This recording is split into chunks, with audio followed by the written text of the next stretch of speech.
Hey folks, it's first night of Adepticon and you can probably hear my voice is a bit croaky. I've been talking a lot today. It's been a great day, met loads of lovely people, and in fact if you look out the window of my room here you can see that down there, that's the convention hall, and it's been really busy. There's been a lot of people here. Time difference has sort of messed up my body clock, so it's late but I can't sleep, so I thought what I'd do is go downstairs, because down there's this shop called the Toledo Game Room, and they're open like the entire time the show is. And the cool thing is they have all these like odds and ends of little bits and pieces, like some old stuff there too, which I really love. So I'm going to go down there and see if I can find an interesting model to paint when I get back home.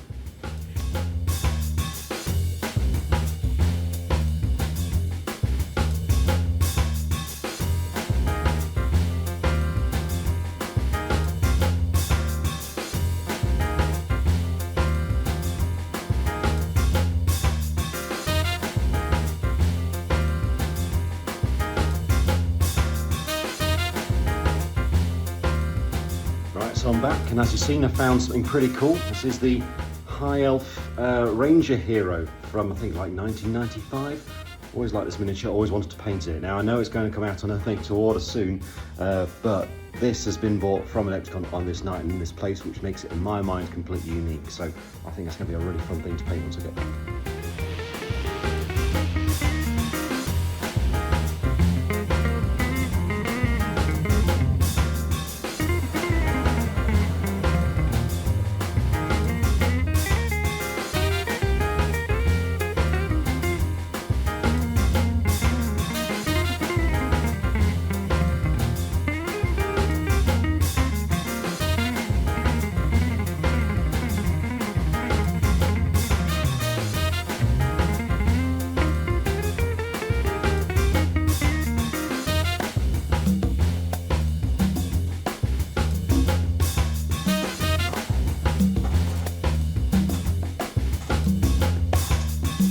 Well, I'm back from Adepticon and I had a fantastic time, and it was great to meet so many of you there, but now I've settled back in and got over the jet lag, I'm really excited to get painting this miniature. I've been really looking forward to it. I have cleaned it up, and also I've undercoated it too, and you can see it right here. I chose standard grey from the Colour Forge, nice sort of medium grey, a great starting point for the colours I'm going to use, because my plan here is to paint it in that iconic colour scheme from the artwork of this miniature from back in the days of old Warhammer Quest. And so the first thing that I'm going to do is base coat the cloak, as it's such a large part of the miniature, and here I want a sort of like bluish grey colour. So I picked out some shadow blue for this, and as it's the first colour, I'm just going to use my rough base coating brush to apply it. So this here is a medium base coat brush from Citadel. Just a matter of getting this paint thinned down with that touch of water so it's nice and smooth, and then I'm going to start blocking this feature in. So we're looking at the cloak just around here. In addition, we need to make sure that we get the hood as we're doing this, and it's just a matter as well of looking around the front of the miniature, spotting any parts of it that show through and blocking them in at this stage as well.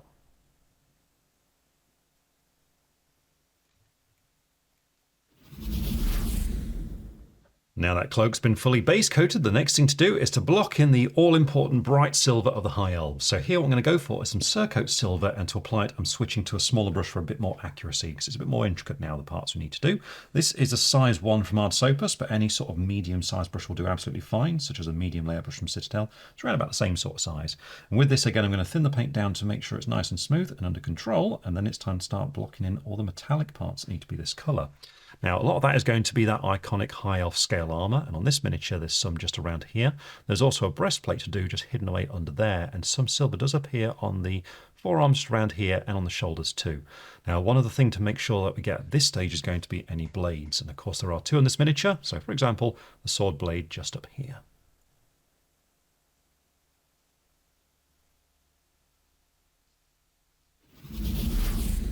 Here we have those features all picked out in silver, so now it's time to move on to some more base coats, and what I'm currently doing is setting up all the colours that can take advantage of a black wash for shading. And the first of these is going to be the blues, that classic High Elf blue. But back in the time that this miniature came out, it tended to be quite a dark blue, so that's what I'm going to go for here. I'm going to use Abyss blue for this.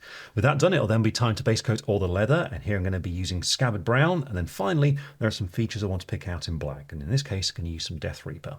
But first of all I need that blue, so I'm using Abyss blue here, and to apply it I've switched to a slightly smaller brush now for just a little bit more control.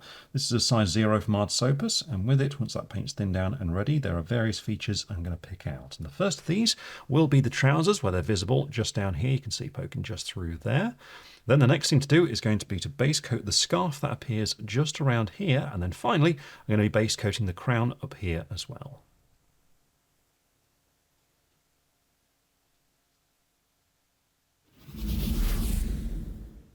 Next up, I'm going to move on to some Scabbard Brown. So a nice warm brown for the leather details here, such as the strap here and his satchel down his side, and also going to use it for the grips of his swords too.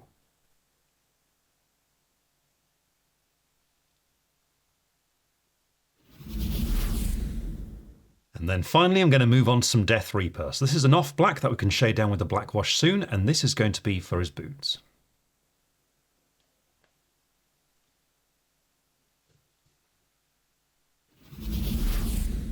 Now that's done, it's time to apply that first wash onto the miniature, and here a black wash is going to be ideal for a nice clean appearance to all of these colours. So I'm going to use some Oblivion black wash here, and to apply it, going for a medium shade brush from Citadel. And with this, I'm not going to thin it down at all, I'm just going to load up a bit of it there on the brush, then start painting it over these colours that I've painted on so far.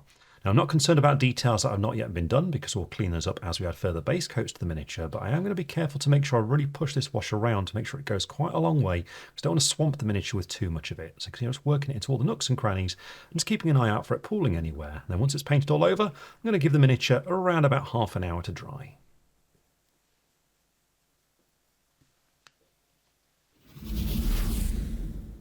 The wash is now dry, giving shading on all those colours, and whilst it has dulled some things down, that's not a problem because we'll return to some of these colours later on with some layering before we move into highlighting the miniature. But before any of that, we do still have some more base coats to apply and some more washes too, and we're going to start out with one which is going to be focusing on that white that's so important to high elves. Now for this sort of thing, what I recommend you do is begin with an off-white. So I'm going to use some ivory tusk for this, and then for the shading I'm going to use a wash, but we want sort of like a soft one here. So I'm going to go for a grey wash. I've got some smoke grey wash for this, but if you don't have access to this colour, then something like Apothecary White will do as well. Whatever you choose though, we need to start out with the off-white, so I'm going to use some ivory tusk here, and to apply it I'm sticking to the size 0 brush for this base coat because now things are getting quite intricate and we need lots of control. Once the paint's thinned down and ready, we can start looking for the features, and there's 3 main areas in this miniature I'm looking for, according to the artwork anyway, which is going to be things such as the loincloth down here, and then we've got both sleeves, so we're looking at just on this one right here, and then this one just here.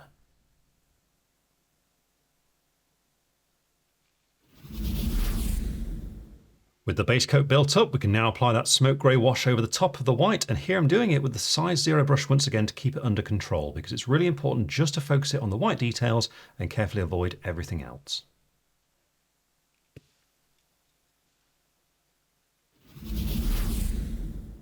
With that wash dry, we've now got some shading there in the white details too, and once again we'll come back to that later on just to clean things up with some layering, but before we do so we've got still some more base coats to apply, and again we're going to move on to a few here that can share the same wash. So this will start out with the gold. Here I'm going to use some dragon's gold, and then we can base coat the skin as well, and here I'm going to use some dwarven skin, and that's because both of these can be shaded at the same time with flesh wash, which is a nice sort of chestnutty brown colour. But we'll start out with the gold, so I'm using dragon's gold, and to apply it I'm going for the size 0 brush once more, and with this it's just a matter of working around the miniature looking for all these little features that we need to pick out.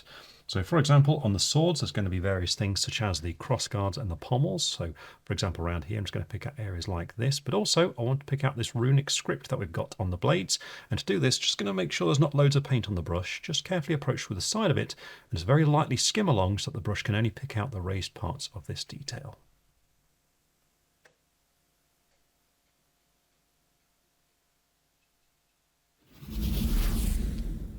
Next we can move on to the skin, and here I'm going for some dwarven skin for the base coat, again applied to the size 0 brush, and this is just a matter of neatly blocking in the face and also the hands as well.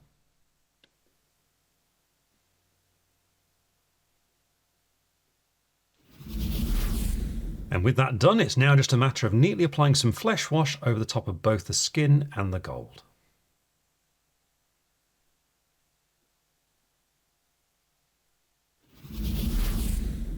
That wash is drying those details as well, so now we can move on to the last base coat that we need to add at this stage, which is going to be for his hair, and then again we can apply a wash on this too. So in this case what I'm going to go for is Dragon Fang, so kind of a dark bone colour here, and then for the wash we want a sepia colour, so here I'm going to use some Archaic Sepia wash.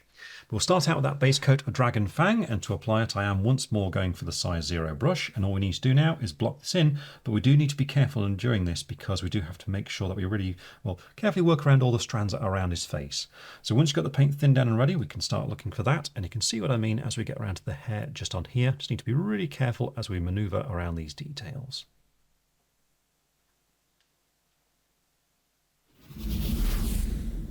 And now that we've got that base coat done, it's time to apply some archaic sepia wash directly and neatly over the top of the hair.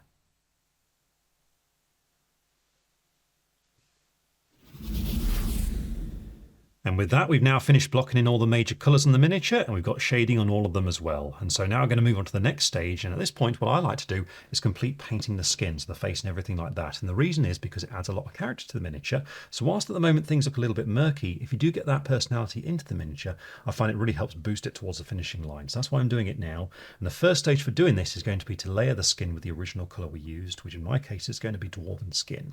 Now to apply it, I'm still going to go for my size 0 brush, but if you're doing this sort of stage, you might want to go for a smaller brush depending on the miniature. The choice really is yours. But with this colour this time, rather than blocking everything in, we're looking to focus just on the raised up flatter details. It's also a good idea to thin the paint down so it's a little bit translucent on the palette now, just so the colour beneath it will show through. So down to about that point there. And then I'm just removing excess paint off the brush because we really don't need very much on it. But what we do need is that good point there, which you can see we've now brought the brush to. So we're ready to apply it. And so if we take a look at the face, what we're aiming for are the raised up parts such as the nose just along here, where we want to reapply this colour. But when we get to the recess down the side of it, as we get near to the eye, just going to skip past the darkest part and just carry on again where it goes a little bit flatter, once again right there beneath the eye. Same as we go down the side of the mouth, where I'm just going to concentrate on this flat region in the middle just here, following the jawline round there. And as we get down to the lips, same thing's going to be true. Well, we'll want to get the chin right there, then skip past the recess just next to that lower lip, and then pick out the lip itself right there.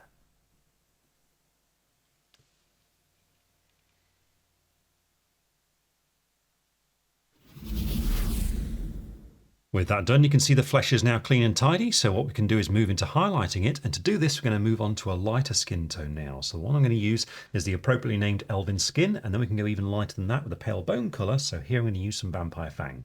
But first of all I'm going to use Elven Skin, and to apply it I've now switched to a smaller brush. This is a size 00, which is around about the same sort of size as a small airbrush from Citadel, but one like this is great because it holds a really good point and gives lots of accuracy as we move into details like this.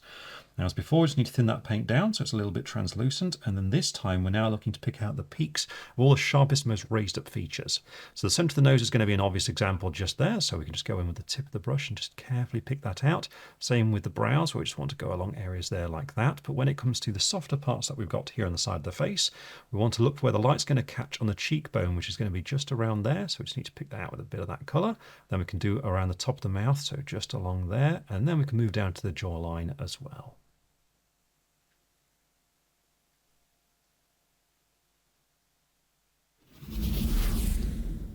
And then finally, as this is a character miniature, I'm going to move on to a fine highlight with some Vampire Fang. I'm still using the size 00 brush for this, and really there's not going to be very much of this, but I'm just looking to emphasise the most prominent, sharpest features, such as the tip of the nose right there, just a little bit on the end of the chin, and then when it comes to the hands, I'm going to be looking for things such as the joints on the fingers.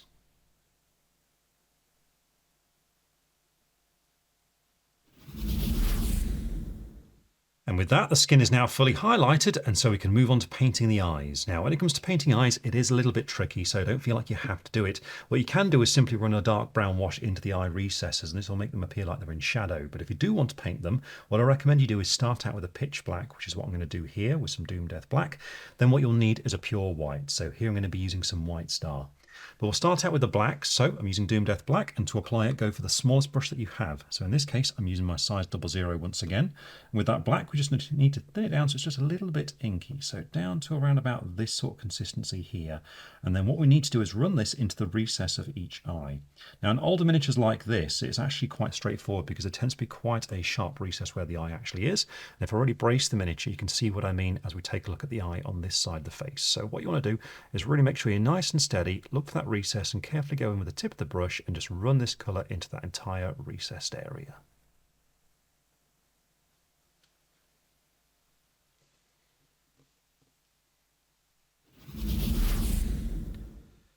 And And with that done, now comes the tricky bit, because it's time to add some white into the eyes. So here I've got some white style, which I thinned down just like the black, but I have made sure not to have very much on the brush so that we have that fine point. And you just carefully go in and introduce a dot of this on either side of each eye. So just there, and then just in here.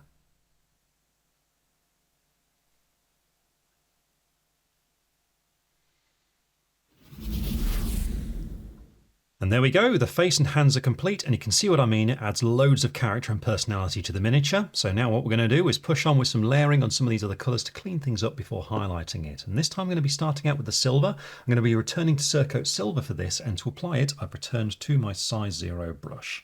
And what we're aiming for now is to reapply the paint, again avoiding those recessed details. So just like we did on the skin a little while ago, it means that we're going to have to cover things like the sword blades and that sort of thing, but the process is still the same. Just thin the paint down so it's a little bit translucent on your palette, then start applying it thinly onto these areas. Now for a lot of this it's quite straightforward. So for example on the body arm we've got just here, you can see just focusing in the middle of these regions, being careful not to drop into recesses, so to retain that shading. Same is going to be true on the blades as well. So just up here we want to apply it to areas like this, but when we get to the runic scripts it's just a matter of being careful not dropping into the corners. The trickiest part about doing this sort of thing on high elves is actually when it comes to the scale armour, which you can see we've got some just down here. To do this we just need to focus on the flat parts and just dot a bit of this colour onto each one. So just work your way across very gently like this.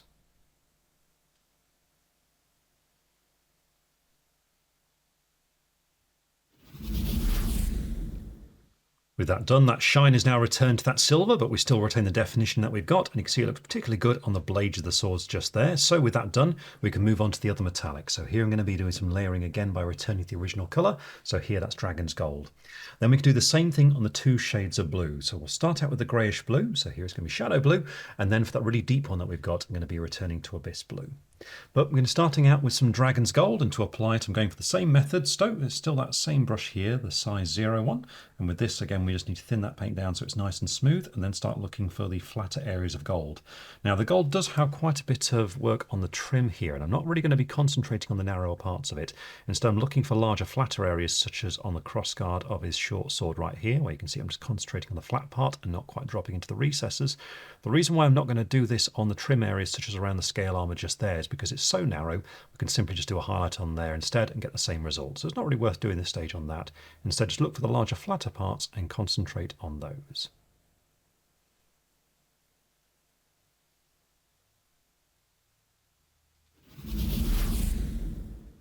Next up, it's time to go back to some Shadow Blue, and with this we're looking to layer the cloak. I'm still using the size 0 brush for it, and what we're aiming to do is to pick out the raised parts of the fabric and the flatter parts too, whilst again avoiding recesses, which you can see on these creases just here, means focusing on this part that's standing out right there, but as it goes darker just in that recess, going to skip past it and carry on again on the other side.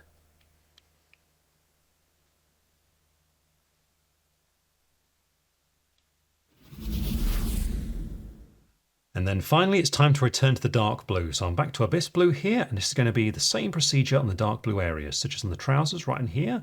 We've also got to do the scarf just up here, and then finally there's the crown on his forehead right here.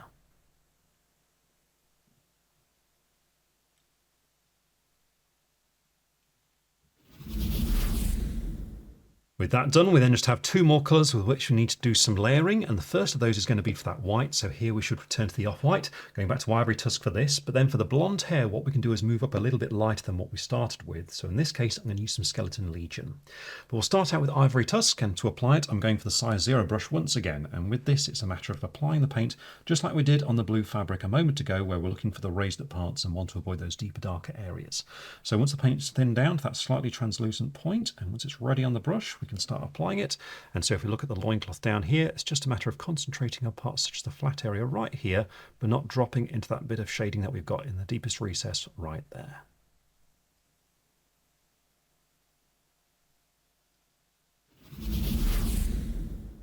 And then the last thing to layer is going to be the hair. And so here I've gone for a slightly lighter colour than the original one. So this is some Skeleton Legion, and using the size 0 brush I'm again going to start layering this on, looking to avoid recesses. And for hair, a great way to do it is to approach with the side of the brush like this without much paint on the brush, and just skim downwards along the strands so as to pick out the raised details.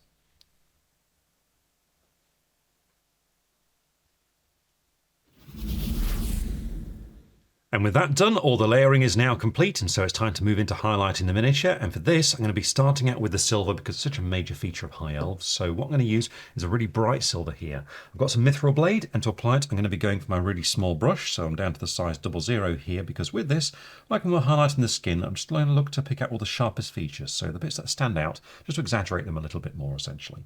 So I'm just going to thin the paint down so it's got that translucency about it. So down to about that sort of consistency there. And then I'm just going to make sure I don't have tons of it on the brush so it doesn't go out of control. And then I'm going to start looking for all the edges on the silver parts. Now when it comes to the swords, it's nice and easy to get the outside edge because you can actually approach at an angle like this, around about 45 degrees from the flat, and just skim along. And this way you get a sharp, bright silver line following the outer edge there like that. But there are times where that's not going to be possible, such as the central little ridge we've got on the blade, in which case I'm just going to angle the model so I'm painting in a downward motion like this. And with the tip of the brush, I'm just going to follow that raised up line right there all the way down.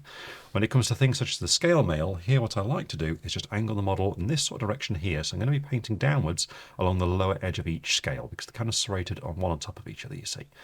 And what I'm looking for is that lower edge of each row, and I'm just going to lightly run along them like this.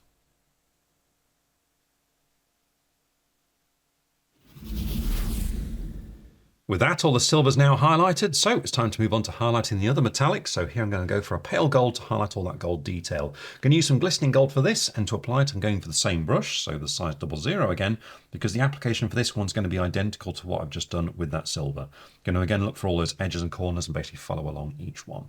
So it's a matter of getting that paint thinned down to the correct consistency, and then just being careful not to overload the brush, and then we can start looking for all those edges, such as the ones on the cross guard just around here, and it's a matter of, again, just looking for that edge and just skimming along it. And it's also with this colour now that we can start picking out that trim that I did on those fine lines of the gold I mentioned earlier. So for example, around the side of the scale mail, you can see we've got some gold base coated there. It's going to very neatly go in and just add a highlight along these parts too.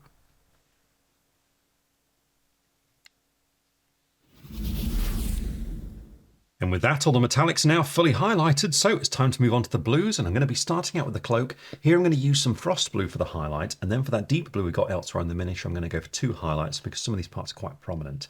The first is going to be witching hour blue, and this is going to be followed up by a small amount of leviathan blue.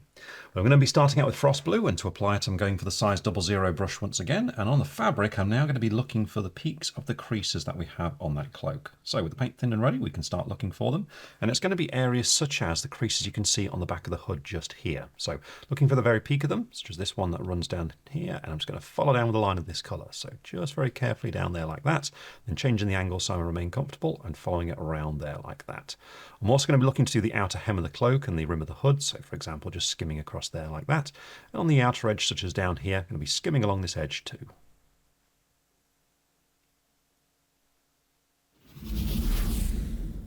Now that's done, it's time to move on to the darker blue, and here I'm starting out with some witching hour blue. On the fabric parts, it's the exact same technique. I'm going to be looking for the peaks of the creases, such as on the scarf just here. You can see I'm just gradually making my way around, looking for the raised up parts. But on the crown that I've got here, instead it's going to be an edge highlight on this surface. So I'm going with the side of the brush where possible to skim along sharper edges, such as just there, but also just taking my time being careful on parts that are a little bit more shallow, such as the edge we've got down the side right here.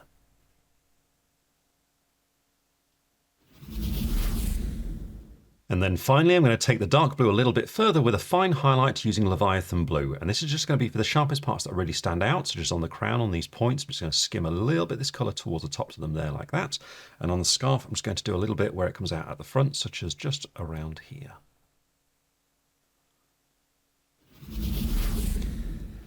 And with that done, the blue is now fully highlighted, and with it the model is well on the way to completion, but there are still some things we need to highlight. So now we'll start out by highlighting the white fabric. In this case I'm going to be using a pure white, so I've got some white star here, and then we can move on to highlighting the hair with a light bone colour.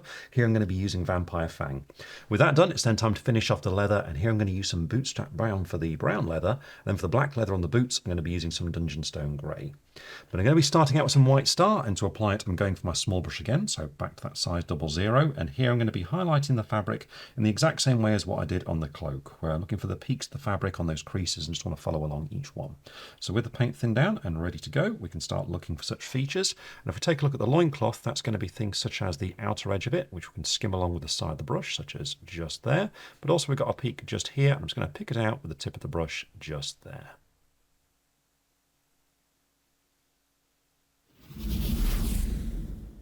Now that's done, it's time to move on to highlighting the hair, and here I'm going for some vampire fangs. So a nice pale bone colour, and with that small brush, so size 00 again, I'm just looking to flick it on some of the raised strands just to pick those out.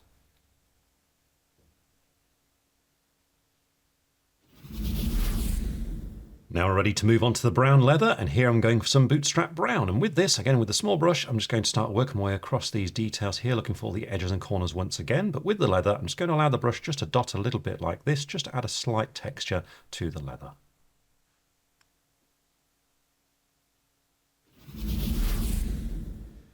And then finally, it's time to add a highlight onto the black of the boots. And here I'm going for some Dungeon Stone Grey, so quite a dark grey. And once again, I'm looking for all the edges and any creases that really stand out.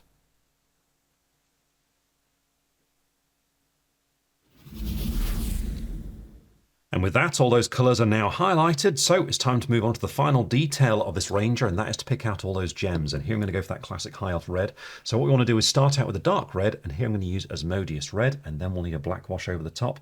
Here I'm going to go for some Oblivion black wash. But I'm going to start out with Asmodeus red, and to apply it, because a lot of these gems are quite small, I'm going to stick with my small brush here. So still the size 00.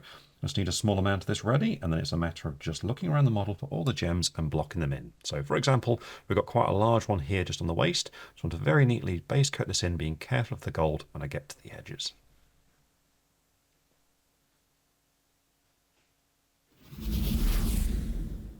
I found all those gems, and as you can see, there are already quite a lot, but with them all picked out with that base coat, it's now a matter of applying a black wash over the top. So here I'm using Oblivion black wash, applied again with the size 00 brush.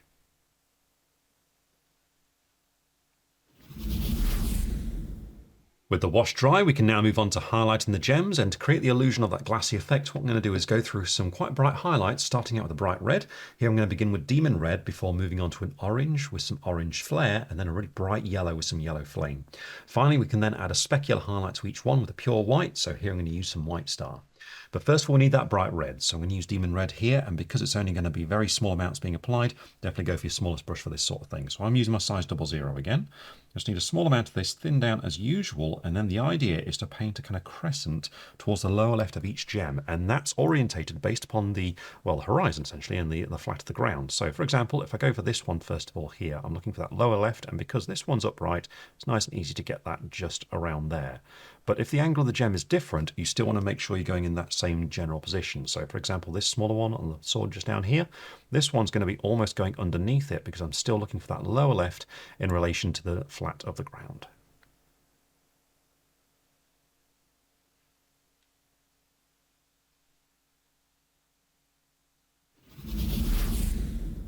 Next, it's time to add some orange flare, and this is largely going to be in the same area, but the crescent is just a little bit more narrow and focused towards that lower left corner. So just very carefully applied down here.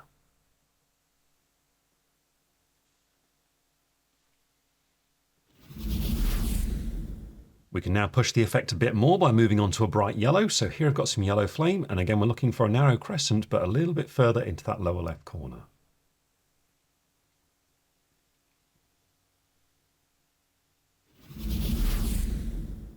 And then finally, it's time to move on to White Star, and this is going to provide a specular highlight on each gem. So all we need to do is add a little dot into the opposite corner from where we've been doing the oranges and yellows and things like that. So just there, like that. Now with this done, it's then going to be time to base the miniature. And whilst I've decided I do want to do the base in a grassland style, so some browns on there, static grass, some tufts, that sort of thing, I definitely want to paint homage to the time of when this model was actually made. So I'm definitely going to be painting the rim with goblinoid green.